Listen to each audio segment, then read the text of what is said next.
शब्द थोड़ा खिसक गए हैं। ये यूजीसी नहीं, ये यूसीसी है।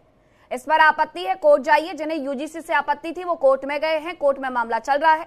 आपको वक्फ से आपत्ति थी, आप भी कोर्ट गए हैं, वहां पर भी वो मामला चल रहा है। आपको 3 तलाक से आपत्ति थी, आप भी कोर्ट गए थे, वहां पर मामला चल रहा था। अब यूसीसी से इस्लाम कैसे खतरे में है? बस एक जवाब दे दीजिए। आधे घंटे से वही रटा रटाया सवाल कब तक पूछती रहूंगी और आगे बढ़ूं फिर? उसको सुनिए ना। हाँ, हम भी तो पूछ रहे हैं आपसे। हाँ, कि यूजीसी पर क्यों एतराज है? मैंने आपको बताया, तो मैंने आपको बताया इस देश का कानून ये कहता है कि अगर किसी कानून से हमें आपत्ति है तो हमें कोर्ट जाने का अधिकार है। हम कोर्ट में हैं। आप 3 तलाक और वक्त पर कोर्ट में थे ना?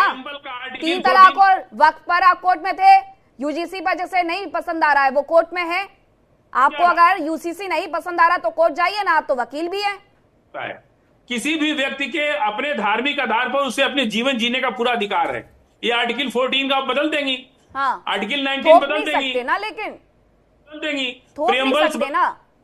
जब तक कि फंडामेंटल राइट्स है, फंडामेंटल राइट्स को बदलने बिना कैसे कोई दूसरा कानून आ सकता है? एक कानून को जब तक हटाएंगे नहीं, एक कानून कहता है कि आपको अपने जीवन जीने की आजादी है। कहते हैं सर, फंडामेंटल राइट्स ये कहते हैं कि आपकी स्वतंत्रता वहीं तक सीमित होती है जहां से किसी दूसरे व्यक्ति की स्वतंत्रता शुरू हो जाती है। तो जरा सुनिएगा गौर से कि अगर आप किसी पर धार्मिक आधार पर चीजों को मानने की, चीजों को थोपने की कोशिश करेंगे तो वो महिला हो या पुरुष हो, उसकी स्वतंत्रता उसे ये अधिकार देती है फंडामेंटल राइट्स के तहत कि वो उसे माने या ना माने। एहसान अब्बासी जी।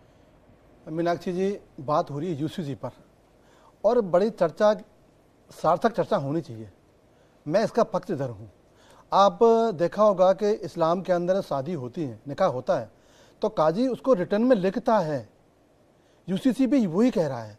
अगर 3 तलाक देने हैं तो इस्लाम में 3 तलाक के लिए टाइम पीरियड दिया गया है, 3 महीने का समय दिया गया है। वो भी सेम यूसीसी ऐसा ही कह रहा है कि अगर आपने शादी तोड़नी है, हटना है, आप कानून का सहारा लो। किसने मना किया है? यूसीसी जो कह रहा है और इस्लाम जो कह रहा है, समानता कह रही है। इस्लाम भी कहता है कि समानता होनी चाहिए, बेटे का अधिकार मिलना चाहिए, भाई का अधिकार मिलना चाहिए, बेटे का अधिकार मिलना चाहिए, माँ बाप की इज्जत करनी चाहिए। लेकिन क्या है कि जो पत्नी को तलाक लेने का अधिकार होना चाहिए, जो कथा का सुनो, इसे यूसीसी से मुसलमान को कोई दिक्कत नहीं है।